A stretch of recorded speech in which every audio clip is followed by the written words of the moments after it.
East End Angel by K. Brellend. Narrated by Annie Aldington. Chapter 1. February 1936. Have you killed her? Don't care if I have, The big man growled. The slag deserves to be 6 feet under for what she's done. What could she have done to deserve this? The young woman bellowed. Kathy Finch weighed 7.5 stone and stood 5'3" in her shoes, but she was trying to wrestle the brute away from the prone, blooded body of his young wife.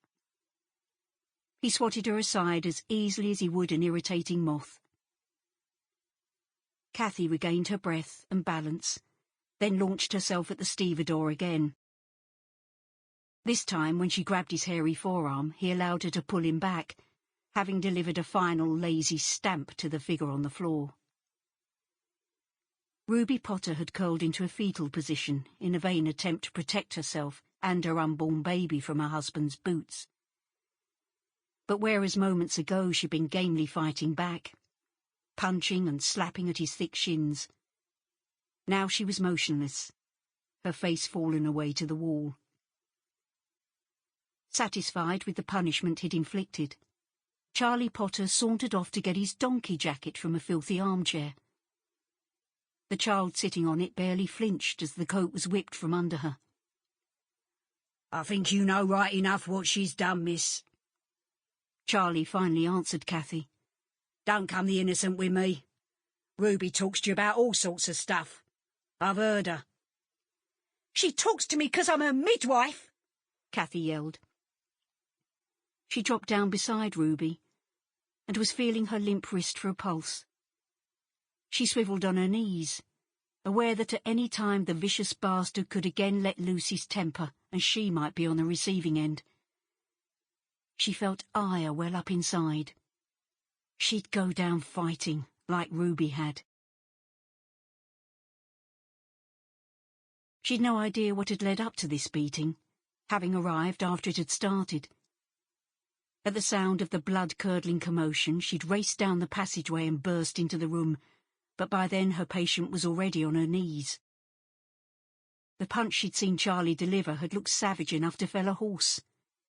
It had certainly put Ruby out like a light.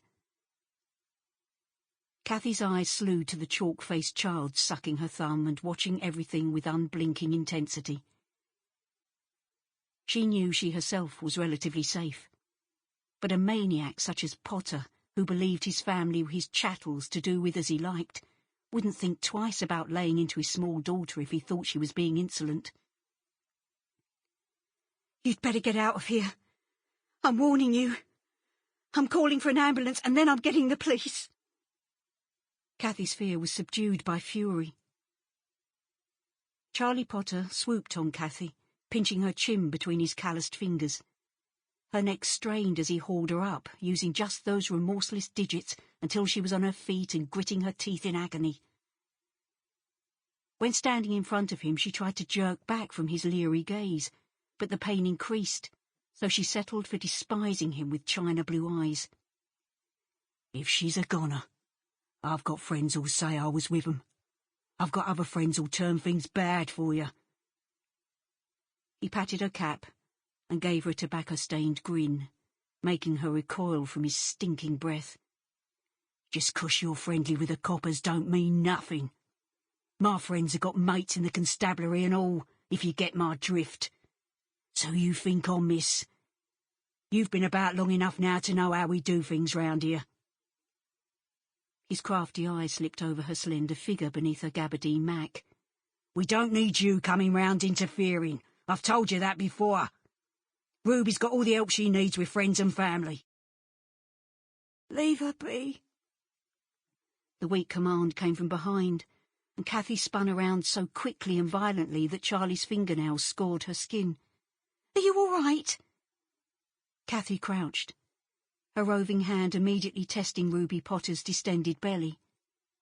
A tiny undulation beneath her fingertips made her whisper a relieved prayer. She turned to glare at the thug behind. There was no flicker of remorse or thankfulness. Sample complete. Ready to continue?